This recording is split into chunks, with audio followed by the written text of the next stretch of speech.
अपने में मतलब एक तप है, ये योगी बनना पड़ता है इस चीज के लिए।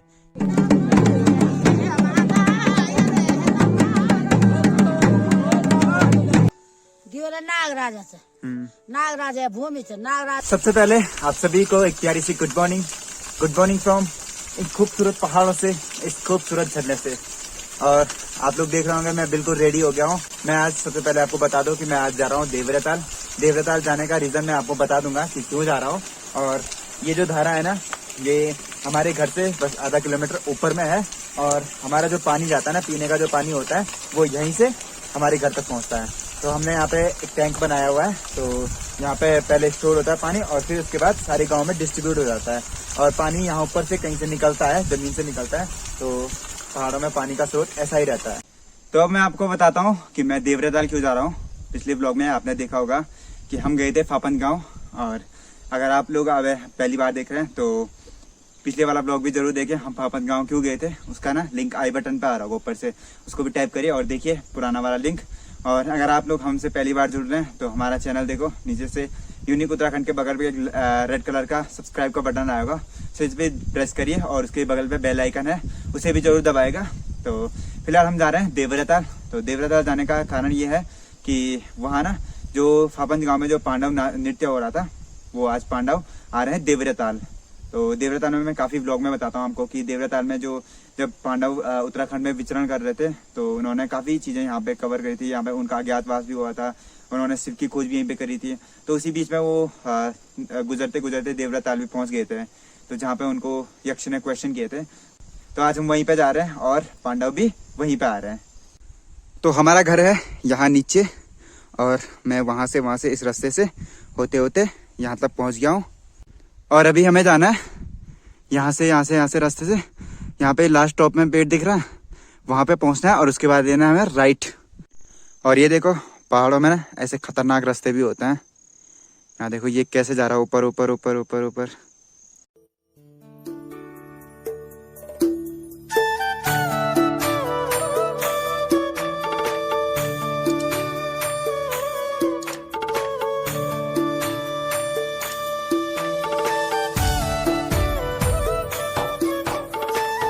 तो चलते चलते मैं पहुंच गया हूँ रिसड़ी में, और अब चलते हैं हम। यहाँ पे ना एक मामा जी की गौशाला है।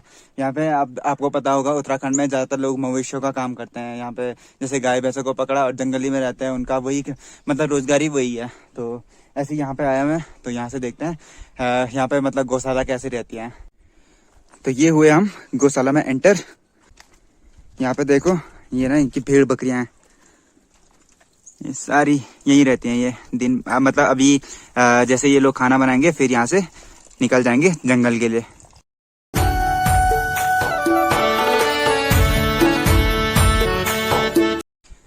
तो ऐसा कुछ रहता है मवेशियों की गौशाला जो जंगलों में रहती है ना। इन्होंने तो अच्छे तरीके से प्रॉपर ढंग से बनाया हुआ है, नहीं तो लोग क्या करते हैं ना घास फूस से, बरसाती से और लकड़ियों से ही बनाते हैं। लेकिन इन्होंने पूरी प्रॉपर ढंग से छत डाली हुई है, और ये भी प्रॉपर प्लस्तर वगैरह किया हुआ है। तो ये तो मतलब 12 महीने यहाँ पे रहते हैं ना, तो इसीलिए इन्होंने अच्छे तरीके से किया हुआ है। अगर आप लोग और ऊपर जंगलों में जाओगे तो वहाँ पे लोग ऐसे ही करते हैं, जैसे मैं बता रहा था ना बरसाती वगैरह डाल के, तो ऐसे रहते हैं। वो 6 महीने रहते हैं वहाँ पे और 6 महीने फिर घर में रहते हैं। तो इनका ऐसा कुछ है कि यहाँ पे देखो इनकी किचन है, वहाँ पे इनका खाना बनता है। अब ये लोग क्या करते हैं ना, अभी जैसे 10-11 बजे ये दिन का लंच भी करेंगे और ब्रेकफास्ट भी साथ ही करेंगे, फिर निकल जाएंगे जंगल के लिए, और फिर शाम को वापस आएंगे, फिर खाना बना के सो जाते हैं। तो ऐसा कुछ यहाँ की दिनचर्या रहती है। तो यहाँ पे इनका किचन है, और यहाँ इनकी एक मतलब जो गाय भैंस बड़ी बड़ी रहती हैं, मतलब जिनके लिए बाहर पे ठंडा हो सकता है, उनको थोड़ा डाउट रहेगा कि ठंडा होगा तो उनको अंदर रख देंगे। भेड़ बकरियों को तो ठंडा होता नहीं है वैसे नॉर्मली, तो उनको वो बाहर रख देते हैं, वो एडजस्ट कर लेते हैं ना, तो उनको वो बाहर रखते हैं। तो ऐसा सेटअप है यहाँ का। तो यहाँ पे देखो इनकी किचन में अभी दाल चढ़ाई हुई है चूल्हे पे, और फिर यहाँ पे उनकी बिस्तर, यहीं पे वो सोते हैं। और यहाँ देखो इन्होंने पूरी अपनी खेती भी करी हुई है यहाँ पे। तो यहाँ पे देखो मामी ना वहाँ पे मिर्च निकाल रही है, और यहाँ पे उन्होंने अपनी हरी सब्जियाँ वगैरह जो इनके लिए मतलब नॉर्मली जो रोजमर्रा की जिंदगी में ये होता है वो यहाँ पे थोड़ा बहुत हो जाता है। तो ऐसा कुछ रहता है गौशाला में सेटअप। तो एक जो मतलब नॉर्मली जो चीजें चाहिए होती है ना, मतलब जो सबसे साधारण जीवन होता है ना, वो यहाँ पे ये लोग जीते हैं। मतलब बहुत कम चीजों में बहुत बढ़िया मतलब ऐसे शांत लाइफ जीते हैं यहाँ पे।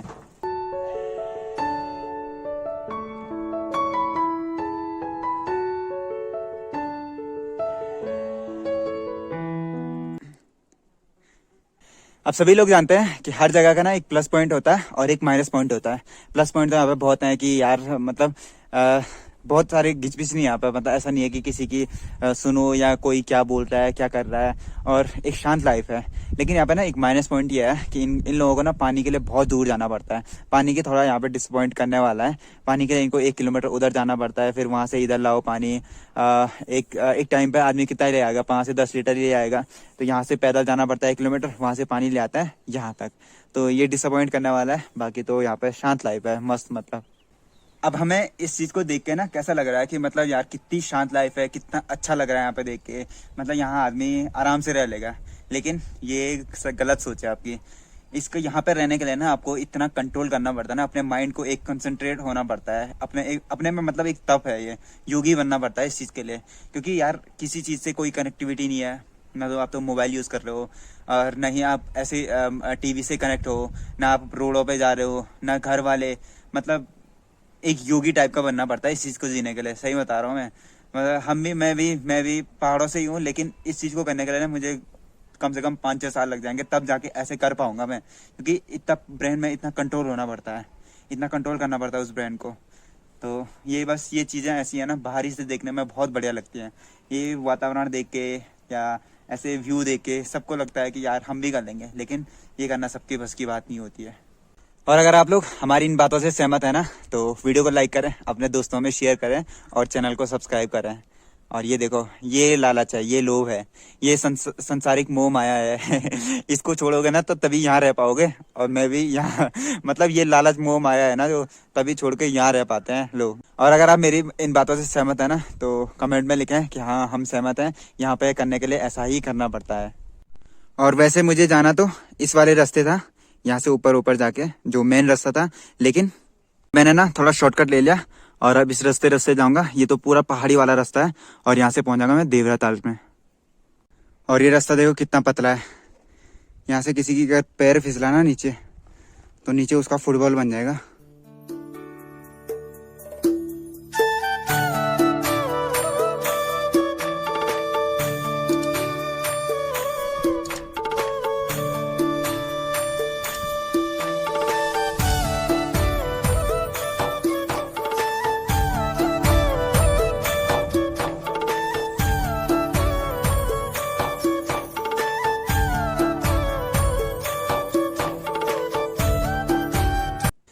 तो अभी हम आ गए देवरा ताल में। तो देवरा ताल में आने का रीजन तो आपको पता ही है।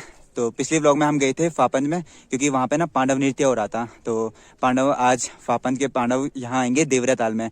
तो आप सोच रहे होंगे कि वो गाड़ी से आएंगे या पैदल से। तो फापंज से ना एक पैदल रास्ता है देवरा ताल आने का, तो वो लोग पैदल ही आएंगे देवरा ताल में और यहाँ पे स्नान करेंगे। और मैंने जैसे पहले व्लॉग में भी बताया था आपको कि छाके का आयोजन किया जाता है। छाका मतलब क्या होता है कि जहाँ पांडव जाते हैं ना, उस एरिया के लोग क्या करते हैं कि वहाँ पे पांडवों को खाना खिलाते हैं। तो इसी तरीके से यहाँ पे जो दुकान वाले हैं ना, जो यहाँ पे जिनका रोजगार यहीं पे है, तो उन लोगों ने भी पांडवों के लिए यहाँ पे छाके का आयोजन किया हुआ था। यहीं पे वो पांडव खाना खाएंगे और फिर यहाँ पे नृत्य होगा और उसके बाद बढ़ेंगे आगे। तो ना आपने देखा होगा कि सारे देश में ना रामलीलाएं तो बहुत सारी जगह होती हैं, लेकिन जो पांडव नृत्य होता है ना, वो मेरे को लग रहा है सारे उत्तराखंड में होता है। क्योंकि उत्तराखंड में पांडवों का बहुत टाइम यहीं पर व्यतीत हुआ था और हमने पांडवों को तो कभी देखा नहीं। इसीलिए हम ऐसे छाके का आयोजन करते हैं कि हम इनसे ये होता है कि हमने भी भगवान को खाना खिलाया है। तो इस चीज़ का यहाँ मतलब हमें ऐसा हो जाता है कि दर्शन हो गया हमें भगवान जी के।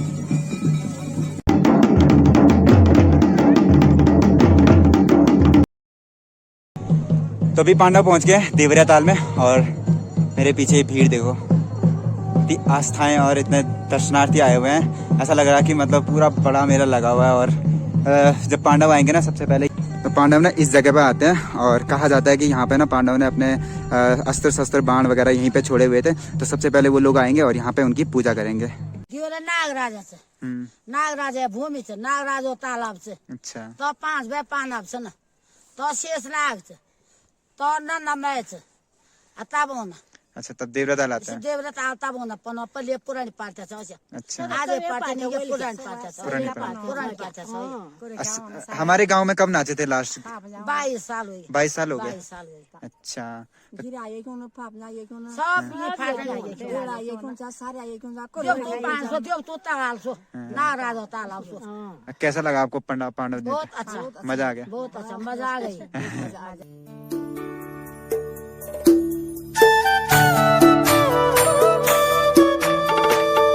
तो भैया जी यहाँ पे क्या हो रहा है ये? यहाँ पे जो ग्राम स्थापन वर्षाल से पांडव नृत्य हो रहा था। आज 22वां दिन यहाँ पे पांडव नहाने के लिए आते हैं। यहाँ पे उनके अस्त्र शस्त्रों की पूजा की जाती है, बाणों की पूजा की जाती है। यहाँ पे जब विसर्जित करने के बाद यहाँ पे पांडव लोग जो भी उनके वो हैं अस्त्र शस्त्र उनको नहलाएंगे। उसके बाद यहाँ पे पूजा की जाएगी। उनके बाद उनके लिए भोजन की व्यवस्था भी की गई है।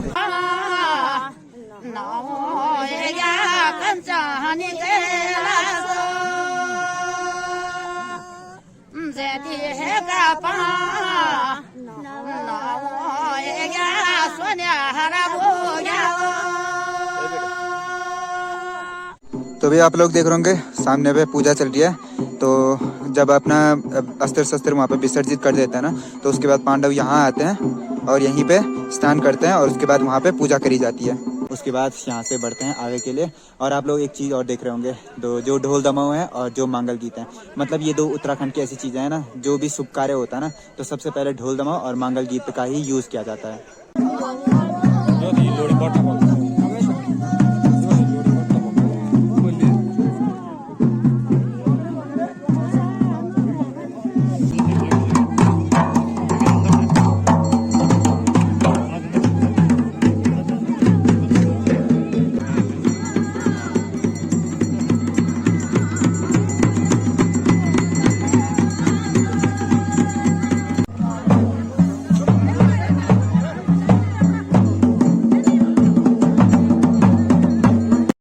पांडवों द्वारा स्नान करने के बाद देवव्रताल की एक परिक्रमा करी जाती है और उसके बाद अपना भोजन ग्रहण कर लेते हैं सब लोग और उसके बाद बढ़ जाते हैं यहाँ से घर के लिए। यहाँ से ना आगे बढ़ना है क्योंकि ये टाइम बहुत ज़्यादा हो गया।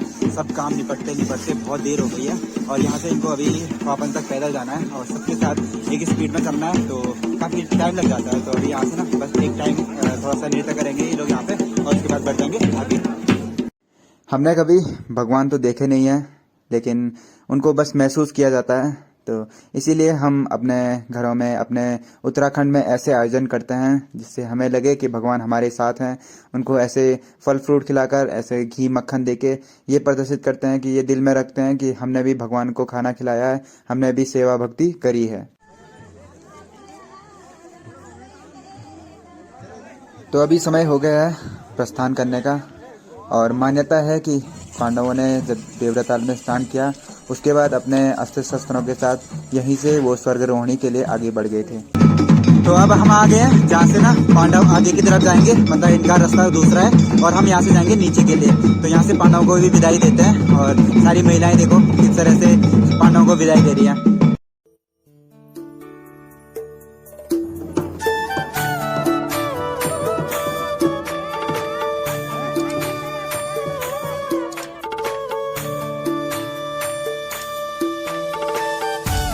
और धूप देखो यहाँ सामने सामने पूरी छिपने वाली है अब, और इतना ठंडा लग रहा ना। अभी धूप जाने के बाद ना थोड़ा सा मौसम ठंडा तो हुआ है और अभी पांडवों को सब लोगों ने तो भेज दिया और इतनी नम आंखों से अभी जो दादी लोग थी उनकी कितनी एज हो गई है और अभी तक इतनी आस्थाएं हैं कि मतलब नंगे पैर आते हैं, नंगे पैर जाते हैं, पूरे टाइम मंगल गीत लगाते हैं। तो यही है आस्था, यही आपको ना देवभूमि उत्तराखंड में देखने को मिलेगा। तो अब भी आइए उत्तराखंड घूमने, विजिट करिए, ज़रूर करिए और ऐसी चीज़ें, ऐसी धार्मिक चीज़ों को देखिए। तो मैं आपसे बताता हूँ कि पांडव ना देवव्रताल क्यों आते हैं।